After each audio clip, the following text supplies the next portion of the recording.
প্রতিদিন সকালে উঠে যে টুথপেস্ট দিয়ে আপনি দাঁত পরিষ্কার করছেন, ভাবছেন সুস্থ থাকছেন, পরিষ্কার থাকছে আপনার দাঁত। ভুল ভাবছেন। অজান্তেই প্রতিদিন আপনার পেটে যাচ্ছে ক্ষতিকর প্লাস্টিকের টুকরো।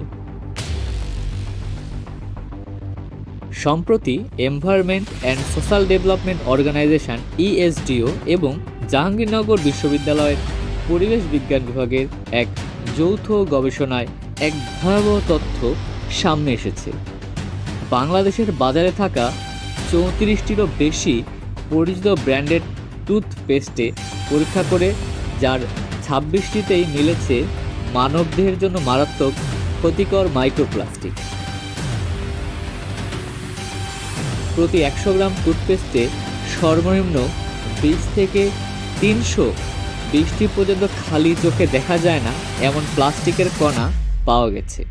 আর এই তালিকায় শীর্ষে রয়েছে বহুল ব্যবহৃত আপনাদের প্রিয় মেডিপ্লাস ফ্লুরিড জেল নামক টুথপেস্ট, যেটিতে সবচেয়ে বেশি মাইক্রোপ্লাস্টিক শনাক্ত হয়েছে।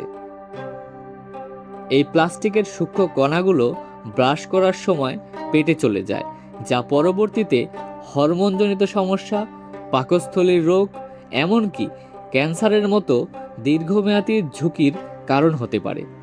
আপনি প্রতিদিন পরিচ্ছন্ন হতে গিয়ে নিজের অজান্তেই শরীরে প্লাস্টিক নিয়ে দূষিত করছেন না তো?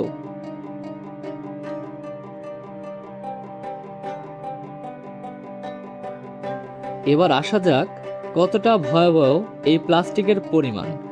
গবেষণার তথ্য বলছে যে ২০ থেকে ৩২০টি পর্যন্ত প্লাস্টিকের কণা পাওয়া গেছে। অর্থাৎ প্রতিবার ব্রাশ করার সাথে সাথে আপনি ও আপনার সন্তান সামান্য হলেও এগুলো ক্ষতিকর কণা গিলে ফেলছেন। কিন্তু সবচেয়ে চিন্তার বিষয় কোনটি জানেন? পরীক্ষা করা সবথেকে বেশি পাওয়া যায় যে মেডিপ্লাস ফ্লুরিড জেলে, যা দীর্ঘদিন ধরে বাজারে চলে আসছে।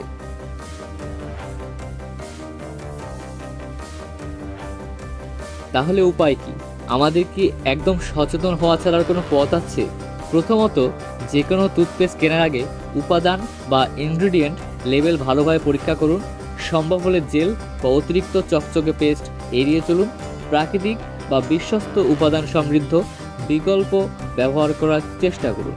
একই সাথে জাতীয় ভোক্তা অধিকার সংরক্ষণ অধিদপ্তর সংশ্লিষ্ট কর্তৃপক্ষের কাছে দাবি জানাচ্ছি, অনতিবিলম্বে এই ধরনের ক্ষতিকর পেস্টগুলোর বিরুদ্ধে কঠোর ব্যবস্থা নেওয়া হোক এবং বাজার থেকে বিষাক্ত প্লাস্টিকযুক্ত প্রোডাক্ট সরিয়ে ফেলা হোক।